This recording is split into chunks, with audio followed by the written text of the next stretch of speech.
In the heart of a prosperous African kingdom lived a wealthy family led by a man named Kwame. Renowned for his vast fortune, Kwame owned sprawling plantations filled with cocoa, palm oil, and other crops. His farms bustled with activity, and villagers from all around respected him deeply. Kwame had 7 wives, each of whom bore him a son, but his youngest wife, Amina, gave him something unique, a daughter named Afia. Afia wasn't special merely because she was the only girl in the family. She was also known for her sharp mind, kind heart, and tireless spirit. While her brothers indulged in luxuries, buying expensive items and seeking entertainment, Afia focused on more meaningful pursuits. She often accompanied her father to the farms, watching and learning about the land and the labor that sustained their family's fortune. Kwame adored Afia and took great care of her, but not everyone shared his affection. The other wives and their sons envied Afia and her mother. Whispers of resentment filled the household, fueled by the perception that Kwame favored Afia above the others.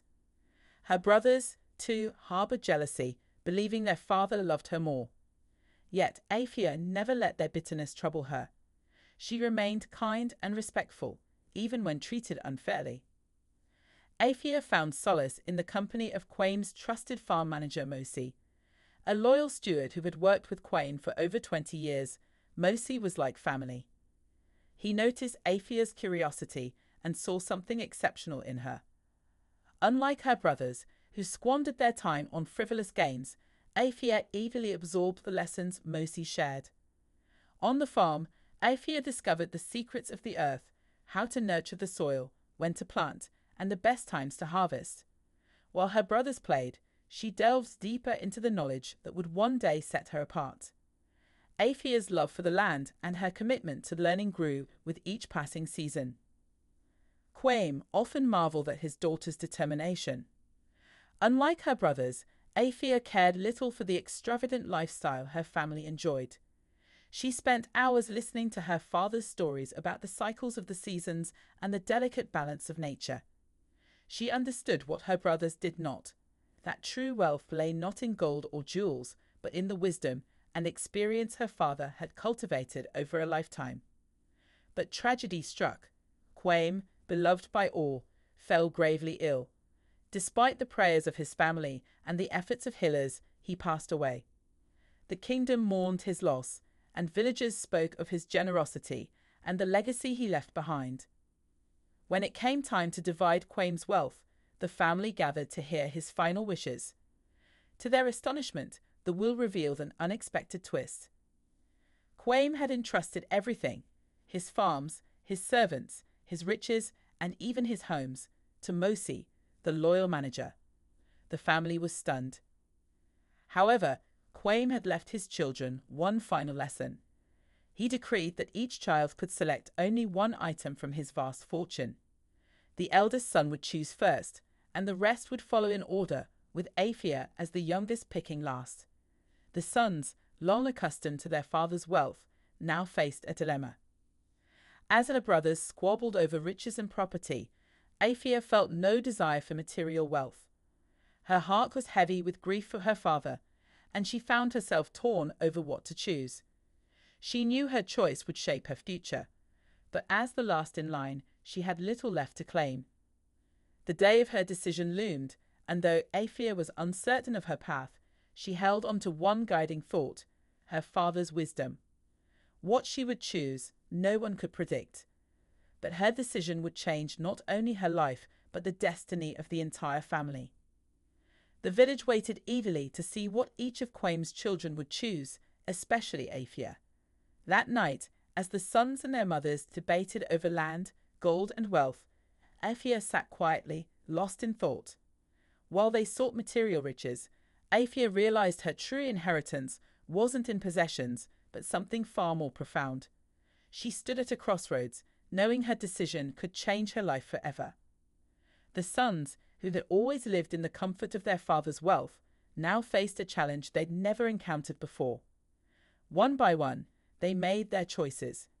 The eldest son picked a large bag of cowrie shells, an ancient form of currency, smiling at the thought of the opportunities his fortune would bring him. The second and third sons selected glittering treasures, gold and beautiful beads that sparkled in the sunlight. They believed these riches would grow in value and secure their futures. The fourth son, aiming high, chose the grandest house in the kingdom, the palace that had once belonged to their father. Fit for a king, it now belonged to him. The remaining brothers followed suit, claiming money, jewels, and other luxurious items. They were certain they had taken the best of their father's legacy. But when it was Afia's turn to choose, all eyes were on her. Her brothers were confident there was nothing valuable left. They chuckled quietly, convinced Afia would end up with something insignificant. Watching her brothers claim their treasures, Afia pondered deeply. She wasn't drawn to wealth or jewels. She wanted something far more meaningful. Seeking guidance, she approached Mosi, the trusted steward who had served her father faithfully for years. "What should I choose?" she asked him. Mosi thought for a moment before replying, "Choose what would make your father's heart happy." At first, Afia didn't fully understand his words. That night, as she lay awake in her bed, she thought about her father, her brothers, and Mosi's advice. She wanted her choice to honor her father's memory. By morning, she knew exactly what she would do. The village buzzed with curiosity, eager to see what Afia, known for her wisdom and kindness, would choose. Her brothers had already claimed the wealth, the gold, and the grandest house. What could possibly be left for her? Yet Afia had a plan no one expected. She waited patiently, confident in her decision. The next day, as her turn arrived, Afia stood before the gathered crowd, calm and resolute. She glanced at the treasures her brothers had claimed, then spoke with steady determination. "I do not want money, jewels, or houses." Her words shocked everyone. "All I want," she continued, "is Mosi, the chief steward. He is part of my father's legacy, and I want him to stay with me. With his guidance, everything he now oversees will thrive under my care." The crowd fell silent in disbelief. To choose a servant over wealth was unheard of. But Afia explained, "Mosi's wisdom and knowledge of the land are worth more than any treasure. He can teach me how to care for what my father built." Her words left everyone astonished.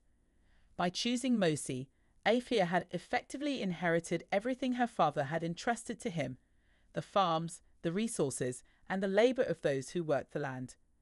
Her decision stunned the family, especially the stepmothers who had always underestimated her. The girl they thought would end up with nothing proved to be the wisest of them all. Afia, the only daughter, became the most powerful and respected figure in the kingdom, not because of wealth, but because of her heart, her mind, and her ability to see beyond the surface. She demonstrated that true inheritance lies not in riches, but in the relationships we build and the wisdom we carry forward. Her story teaches us that the greatest wealth isn't money, jewels, or land. It's the respect we show to others, the knowledge we share, and the actions we take to benefit our communities. True success lies in making decisions that uplift everyone and honoring the values passed down by those who came before us. Afia's legacy wasn't in gold, but in the hearts of her people, who now saw her as the rightful heir to her father's wisdom and the future of the kingdom.